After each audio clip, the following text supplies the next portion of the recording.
US Iran युद्ध संपणार, oil $100 खाली आणि सेन्सेक्स 940 पॉईंटने उडाला. आजचा व्हिडिओ शेवटपर्यंत पहा, कारण मार्केटचा पुढचा मूव्ह इथेच ठरणार आहे. तर नमस्कार मित्रांनो, बाजार तडकामध्ये आपलं स्वागत आहे. त्या अगोदर चॅनलला सबस्क्राईब करा आणि बेल आयकॉन प्रेस करा, जेणेकरून नवीन अपडेट्स तुमच्यापर्यंत पोहोचतील. आज आपण पाहणार आहोत एकाच वेळी घडलेले 3 मोठे event: US Iran peace stock, oil prices crash आणि इंडियन स्टॉक मार्केट रॅली. तर मित्रांनो, चला सविस्तर समजून घेऊया. सध्या US आणि इराण मध्ये युद्ध पूर्णपणे संपलेलं नाही, पण सध्या सीज फायर लागू आहे आणि सिच्युएशन पाऊस मोड मध्ये आहे. दोन्ही देश एक वन पेज अग्रीमेंट वर काम करत आहेत. या अग्रीमेंटचा मेन फोकस आहे स्टेट ऑफ हॉर्मुझ कॉन्फ्लिक्ट थांबवणे. US ने आपले प्रोजेक्ट फ्रीडम नेव्हल मिशन तात्पुरतं थांबवले आहे. डोनाल्ड ट्रम्प म्हणाले की डील फायनलाइज करण्यासाठी ग्रेट प्रोग्रेस होत आहे, पण इराण अजूनही पूर्णपणे तयार नाही. फॉरेन मिनिस्टर अब्बास अरगचाई यांनी स्पष्ट सांगितले की इराण फक्त फेअर आणि कॉम्प्रिहेन्सिव्ह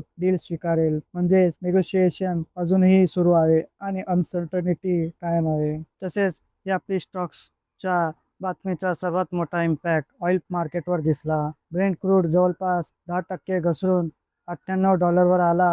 WTI क्रूड 12% पडून 89 वर पोहोचला. ऑइल $100 खाली येणं ही खूप मोठी घटना आहे, कारण मार्केटला वाटतंय की वॉर थांबला तर ऑइल सप्लाय नॉर्मल होईल. स्टेट ऑफ हॉर्मुझ हा जगातील सुमारे 20% ऑइल सप्लायसाठी महत्त्वाचा रूट आहे.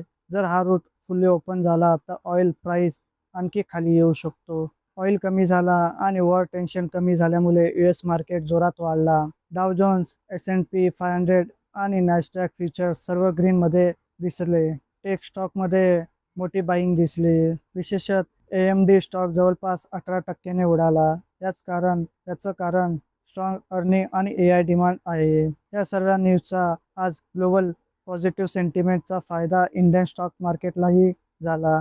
सेन्सेक्स तब्बल 940 पॉईंटने उडाला, तर निफ्टी 24,300च्या वर क्लोज झाला.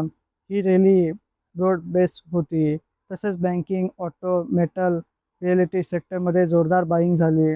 मिड कॅप आणि स्मॉल कॅप स्टॉक देखील वाढले. रुपी सुद्धा मजबूत झाला, कारण ऑइल प्राइस खाली आले. याच कारणामुळे आता या बातमीचा उद्या इंडियन मार्केटवर काय रिॲक्ट होतो हे बघणं गरजेचं आहे. आता फायनल कन्क्लुजन म्हणजे सध्या मार्केट फुल बुलिश मोडमध्ये आहे, पण पुढचे काही दिवस खूप महत्त्वाचे असतील. US इराण डील फायनलाइज झाला तर रॅली पुढे चालू राहू शकते, नाहीतर अचानक व्हॉलेटिलिटी वाढू शकते. तर मित्रांनो, अशा डेली अपडेटसाठी चॅनलला सबस्क्राईब करा आणि हा व्हिडिओ आवडला असेल तर लाईक आणि शेअर करा. पुढच्या अपडेटसाठी तर धन्यवाद.